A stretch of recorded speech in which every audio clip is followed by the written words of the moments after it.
Monsieur Aurélien Pradier tweet Facebook et cause au Parlement. Le député du Lot est désormais détenteur de ce que certains croient une légitimité. Il est le numéro 3 de ce qui reste des Républicains.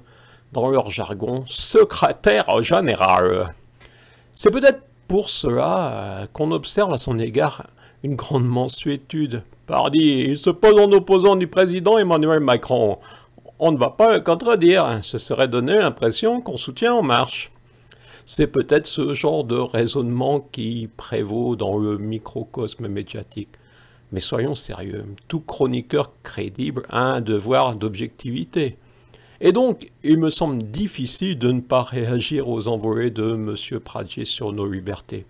Car dans notre département du Lot, je ne l'ai pas vu du côté de la liberté d'expression, mais du côté de son ami, le maire de Montcuq-en-Cubé, en Quercy-Blanc.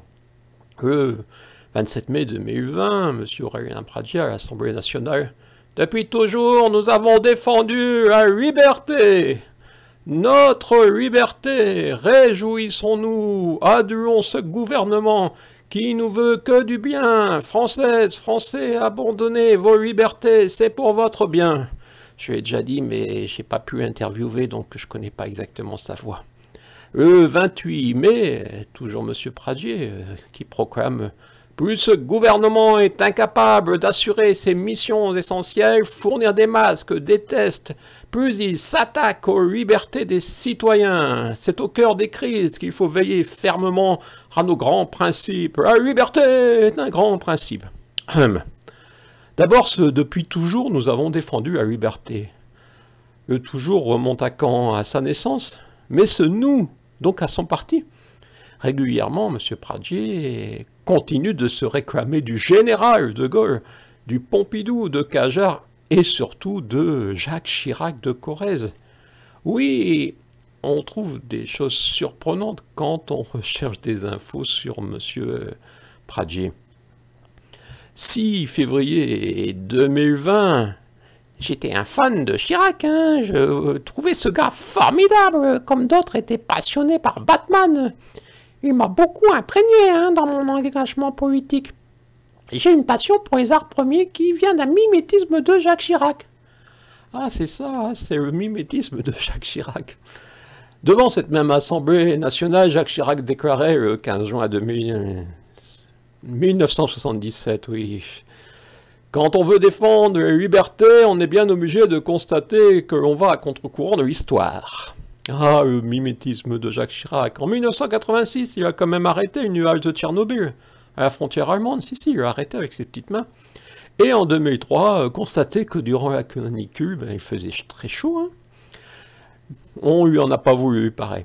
Il paraît qu'en 2002, il a fallu sauver le soldat Chirac pour dire qu'on est un grand pays. Monsieur Pradier, mon député, oui, il semblait bien sur la ligne Chirac 1977, 14 mars 2020, quand il me notait « Vos affaires locales ne me concernent en rien ». Je m'étais naturellement tourné vers mon député en dénonçant la dictature rurale, en étouffant la démocratie dans ma commune nouvelle. De Montcuq en Quercy-Blanc, une commune dite nouvelle aux pratiques anciennes, où publiquement il me fut stipulé qu'on n'a plus de liberté d'expression quand on est président de l'association gérant le Salon du Livre, qui avait obtenu 400 € de subvention municipale. Quand, dans le PV d'un conseil municipal, j'ai même été accusé de propos injurieux envers les élus, moi. Un mensonge censé justifier la guerre contre le Salon du Livre, ils n'ont toujours pas rendu les kakémonos 2018, et naturellement montré à l'ensemble des administrés que toute opposition conduirait à des sanctions. Mon député défenseur des libertés au Parlement m'avait répondu, vous avez retenu, « Vos affaires locales ne me concernent en rien ».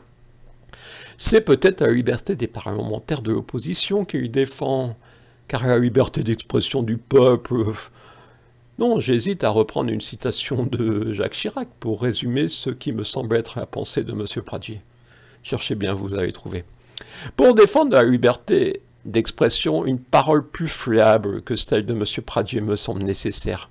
M. Pradier me semble continuer à surfer sur 2 principes, l'opportunisme et la communication. Sur chaque dossier, chercher la position la plus favorable médiatiquement.